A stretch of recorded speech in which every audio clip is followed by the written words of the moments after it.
Welcome back to this week's episode of Real Talk. We have Brandon, who's originally from South Korea, joining us in Minnesota. He's the class of 2017. Today we're going to talk about not the good times, but the rough times on exchange and how you can use those and turn them into positive moments and really be a force for good.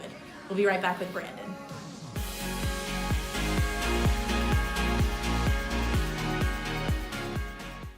Welcome back to this week's episode of Real Talk. I am so excited for us to speak to Brandon. He has one of the most interesting exchange stories. Originally from South Korea, found himself in Minnesota. Let's rewind a bit, Brandon, back to before you even thought about going on exchange. There was something really interesting about your life in South Korea and what sort of drove you to come to the US. Well, I've always thought about going abroad and studying abroad and seeing myself in like anywhere but Korea. So I was like, oh, I should probably go somewhere.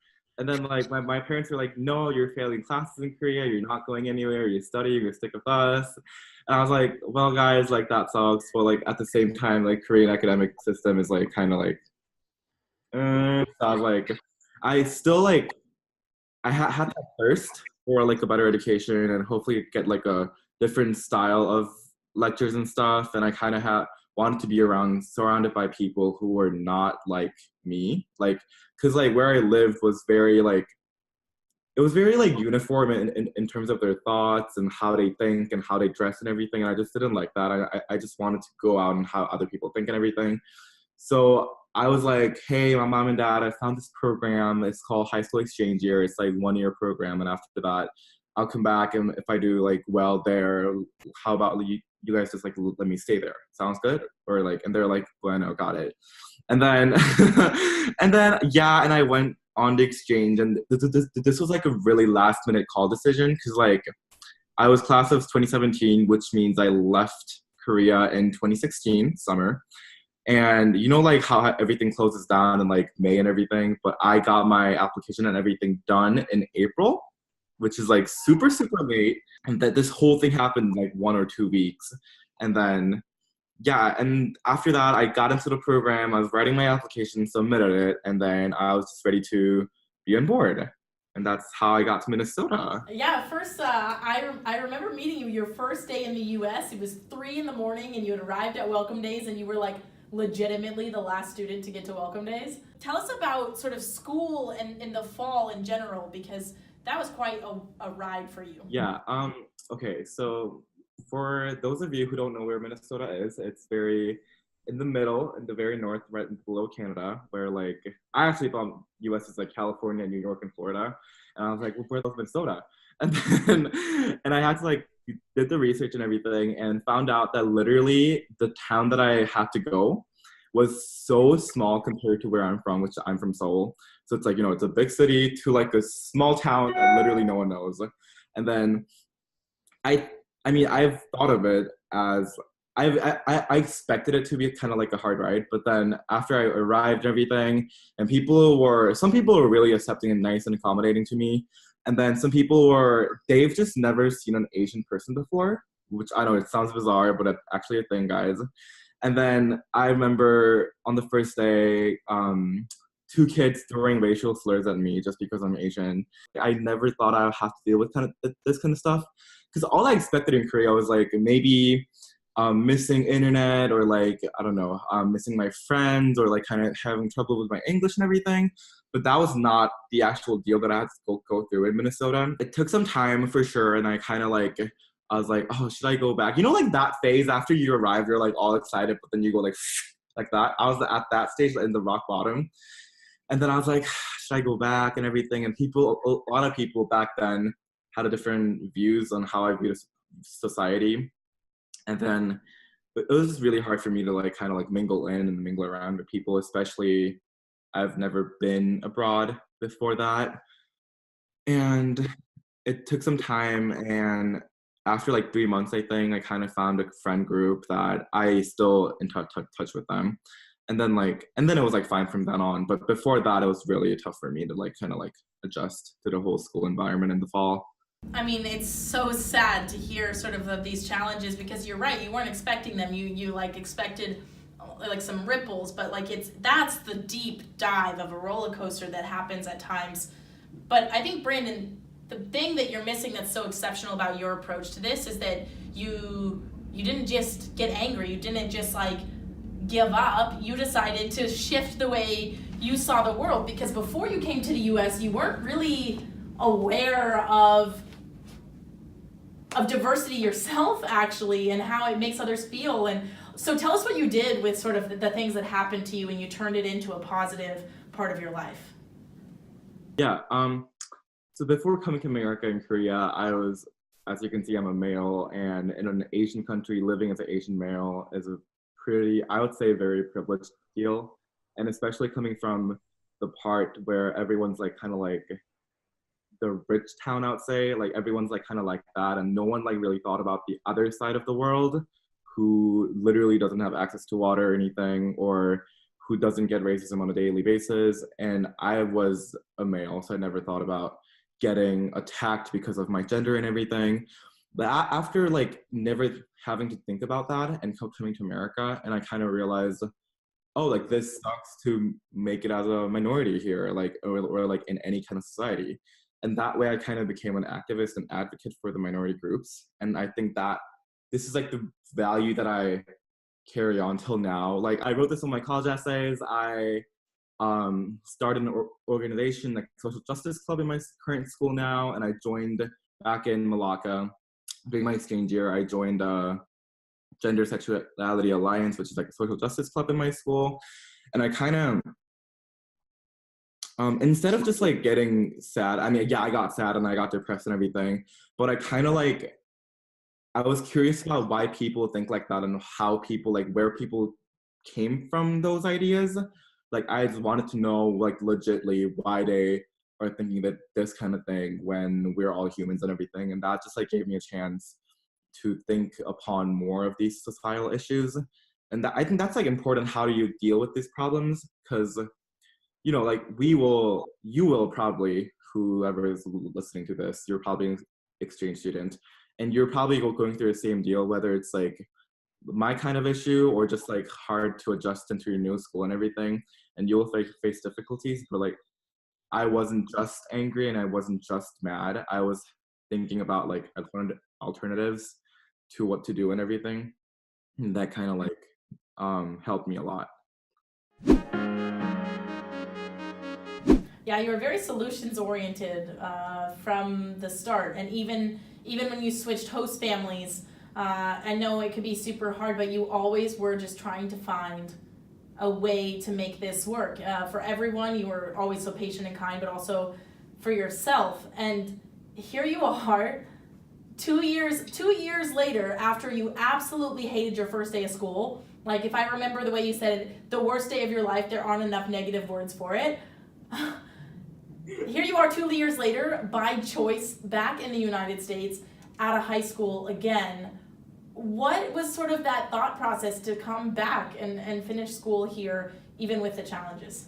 I should mention about my host mom probably. This is like host mom after I changed the family.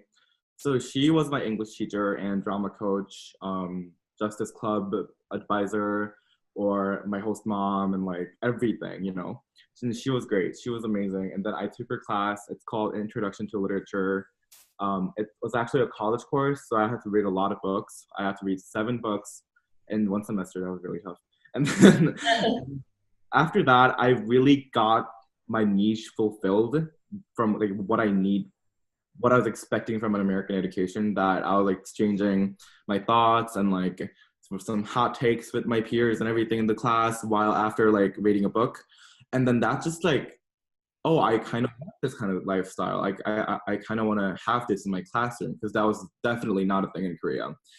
And after I got a pretty good grade and everything, and I told my mom and dad, hi, I really like this kind of stuff, and I kind of like continue on. And I've never actually thought about saying this out loud, but I'm kind of interested in studying now than like, I don't know, going to Sephora. So, and then they're like, oh yeah, that's great. I mean, you got a good grade and everything, and probably like US suits you better. And then they actually supported me to go to a private high school, because I'm an international student, obviously, so I can't go to another year of public high school. That's what I thought.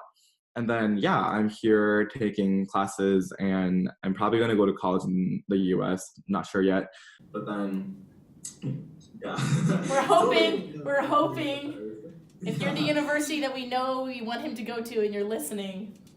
I think it's also, when you first like pulled open your camera a little bit ago, I was like, where in the world are you? Like, what dorms look as nice as what we're looking at right now? But you're not in a dorm. You actually decided that even though on your exchange you ended up switching host families, you decided to seek out a host family again. I mean, I'm after that year, I'm kind of self-sustainable. I know how to like grocery shop.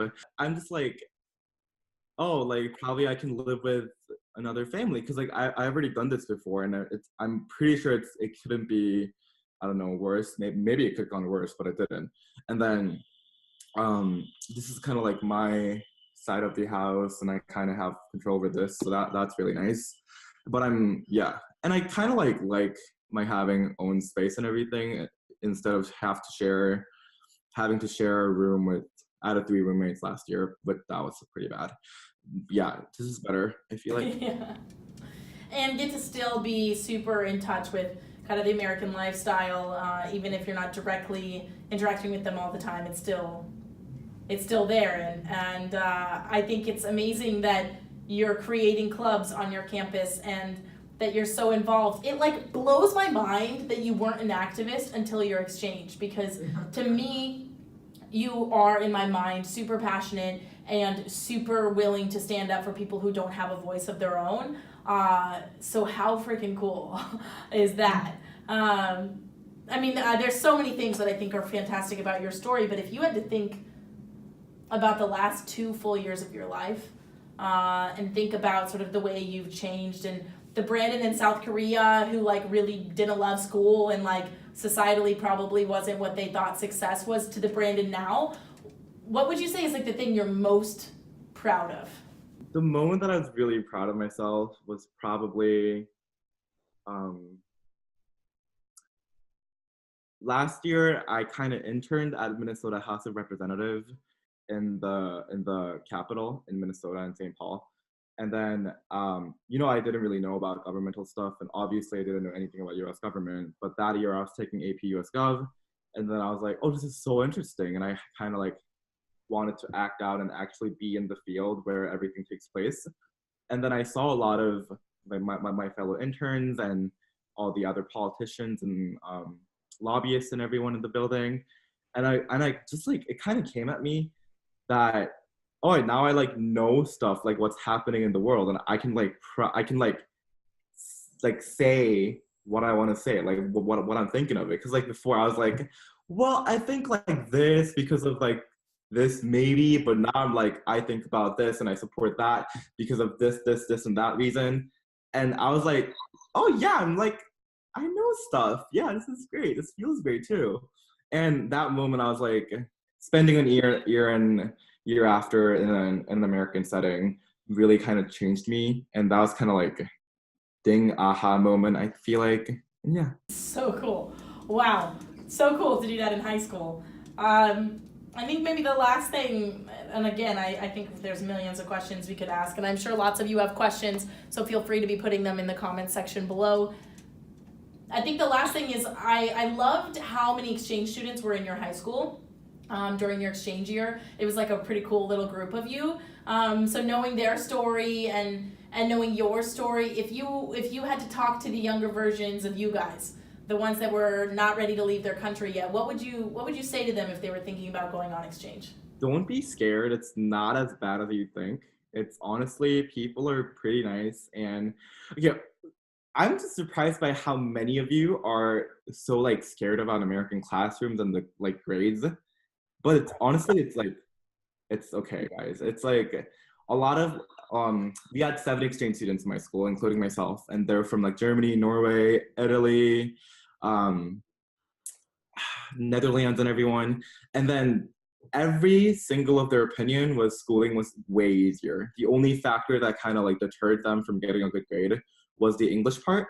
And you guys will do a great job with it. The only thing that will make that happen is to believe in yourself that you can do it.